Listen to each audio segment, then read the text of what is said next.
Democratic state lawmakers have fled Texas in a bid to stop a vote on a new congressional map that would heavily favor the Republicans. The redistricting unveiled by the Texas majority Republicans last week, also backed by the President Donald Trump, would create 5 new Republican-leaning seats in the United States House of Representatives. Also, 2/3 of the 150-member Texas legislature must be present in order to hold a vote. 51 Democratic lawmakers have fled, most of them to the Illinois, denying the Republicans the required quorum. They said that they plan to stay away for little 2 weeks until the end of a special legislative session convened by the Texas Republican Governor Greg Abbott. Also, the session is being held to approve the redistricting as well, also provide the disaster relief for the last month's deadly Texas flood, and to ban the THC, the active ingredient in the marijuana.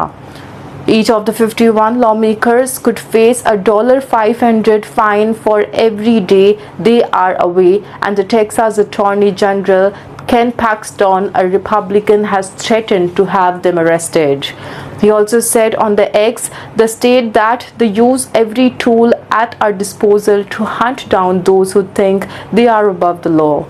Democrats in the Texas House who try to run away like cowards should be found, arrested, and brought back to the Capitol immediately, he wrote. In the statement, the Texas Democrats defended the move.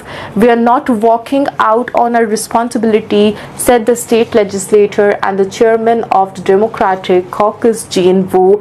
"We are walking out of a rigid system that refuses to listen to the people that we represent." While the Democrats nationwide have threatened tit-for-tat tactics, their options may be limited. Also, in the states where they handle the redistricting process, such as Illinois, New Mexico, and Nevada, Democrats have already gerrymandered just as eagerly as the Republicans.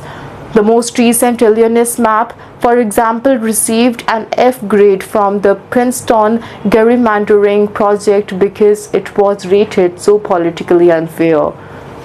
But in other Democratic-controlled states such as New York, California, Colorado, and Washington, redistricting is handled by the nonpartisan independent commissions rather than the state legislatures.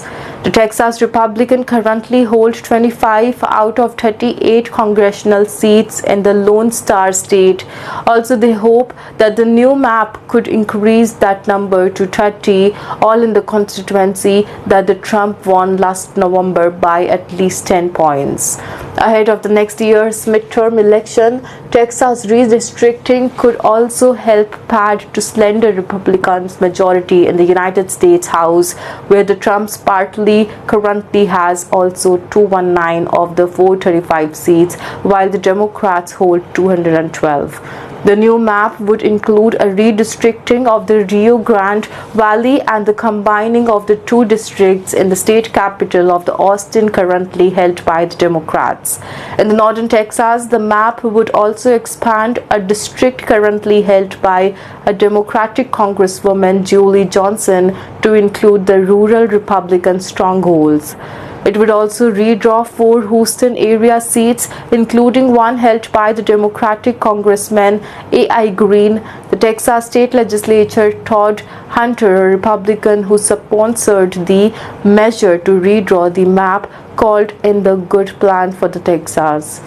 This is the 3rd time in the past few years that the Democrats have fled Texas to deny the Republicans a quorum. The party's legislature took off for the Washington, D.C. in 2021 in an ultimately unsuccessful attempt to block the passage of the new election rules. Texas Democrats also left for the Oklahoma in the 2003 in the bid to stop the redistricting of that Republicans eventually managed to get approved. The states typically undergo redistricting every 10 years when the voting map are redrawn to account for the population change.